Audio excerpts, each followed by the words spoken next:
America से जो 104 लोगों की खेप एयरफोर्स के विमान से, सैनिक विमान से अमेरिका के अमृतसर में भेजी गई, उसमें मैक्सिमम लोग गुजरात और पंजाब के थे। गुजरात के एक शख्स का इंटरव्यू भी लिया गया।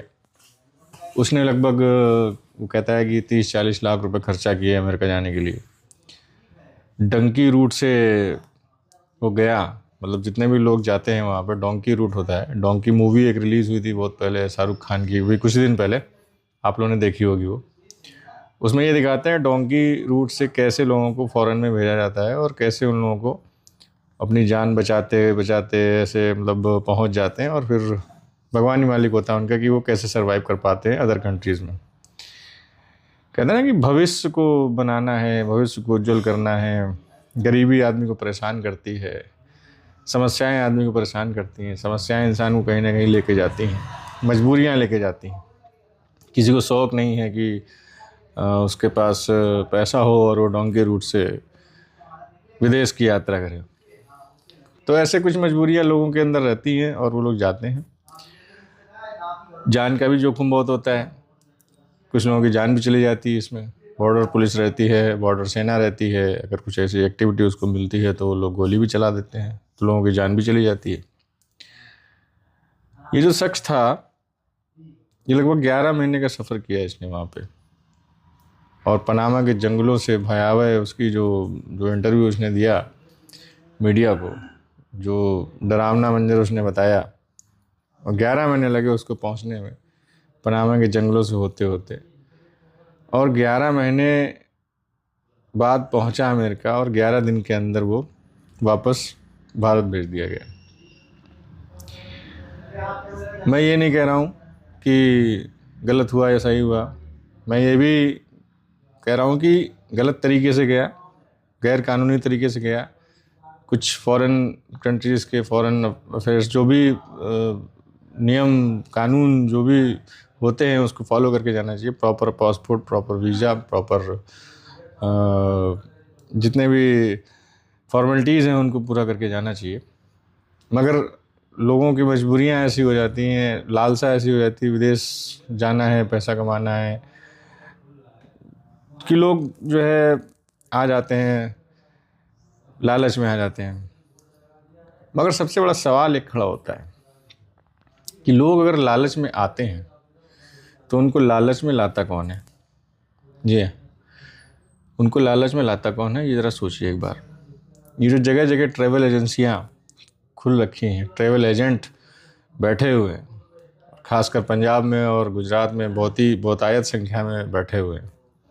वहाँ के लोगों को फ़ॉरेन जाने की जो सनक रहती है, वहाँ पे जो लोग देखते हैं कि कनाडा में इतने सिख चले गए और बस गए वहाँ पे, इंडिया में इतने अमेरिका में इतने इंडियंस हैं और अच्छे से पैसा कमा रहे हैं वहाँ पे। मगर वो ये भूल जाते हैं कि जो इंडिया से उनको फ्रॉड करके भेजा जा रहा है, समय समय पे नियम बदलते रहते हैं, समय समय पे कानून बदलते रहते हैं फॉरेन्स के, और इसको मद्देनज़र रखते हुए भारत सरकार इस चीज़ को कैसे टैकल करती है, कैसे लेती है, ये हमको थोड़ा सा समझने की बहुत ज़रूरत है। तो मैं बात कर रहा था उन एजेंटों की जिन्होंने जो ऐसा क्राइम करते हैं, लाखों रुपए लेते हैं, गरीबों को अपना खेत बेचना पड़ता है, लोन लेना पड़ता है, कर्जा लेना पड़ता है, उसके बाद वो सोचते हैं मेरा बच्चा चला जाएगा, कुछ 2 पैसे कमा के लाएगा, बट होता कुछ और ही है। उसके इतर होता है कि उनको डिटेन करके वापस भेज दिया जाता है। पैरों में हथकड़ी, हाथों में हथकड़ी, 40 घंटे का सफ़र, सिर्फ बिस्कुट खिलाना, उसमें महिलाएं भी थीं, बच्चे भी थे। तो ये कहाँ तक सही है, ये थोड़ा सरकार को सोचने की ज़रूरत है। देखिए, सरकार कह रही है कि इसमें सरकार की क्या गलती है, ये तो नियम है, भेजना पड़ता है। मगर मेरा एक सवाल ये है कि 75 सालों में ये पहली बार अगर हुआ है तो क्यों हुआ है? हो सकता है और भी कई बार हुआ हो, बट एक सेना का विमान आके यहाँ पे 140 लोगों को फेंक के चला जाए बिना किसी परमिशन के, और आप मुंह ताकते रहें, हाथ में हाथ धर के बैठे रहें, सुनते रहें, उसके बाद हमारे विदेश मंत्री ये कहें कि नहीं, ये नियम 2012 में ही था कि हथकड़ी पहना के ही लोगों को भेजा जाता है। तो 2012 में नियम हो गया था, 10 सालों में, 12 सालों में, 13 सालों में ये पहली बार ये फ़्लाइट क्यों आई? इसके पहले क्यों नहीं आई? इसके पहले डिटेंशन क्यों नहीं हुआ? डिपोर्टिंग क्यों नहीं हुई? ये थोड़ा सा सोचने वाली बात है। और सरकार को ये भी सोचने की ज़रूरत है कि एजेंट्स इतने एक्टिव क्यों रहते हैं? जो BMW में घूमते हैं, बड़ी बड़ी कारों में घूमते हैं, लाखों रुपए उगाही कर लेते हैं भोली वाली जनता से, उनके सपनों को चूर करने के लिए बॉर्डर क्रॉस करा के छोड़ देते हैं, सारा पैसा अपने पास रख लेते हैं। ऐसे लोगों पे कार्रवाई कब करेगी सरकार? अगर डंकी लेबर या डंकी रूट से कोई भेजा जा रहा है तो डंकी रूट को बंद करने का क्या उपाय होना चाहिए? डंकी रूट को चालू कौन करता है, इसकी तय तक जाने की ज़रूरत है।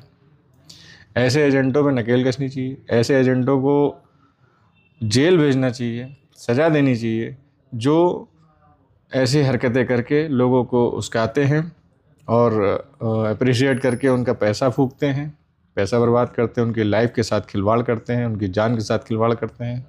इसके साथ साथ खुद जिस देश में रहते हैं उस देश की बदनामी भी कराते हैं। सबसे बड़ा मैटर है देश की बदनामी नहीं करानी चाहिए।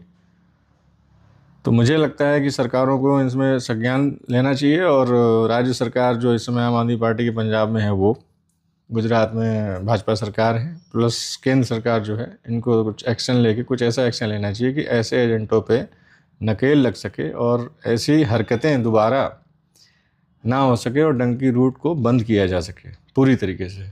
इस पे सरकार क्या कदम उठाएगी, ये देखने वाली बात है साथियों।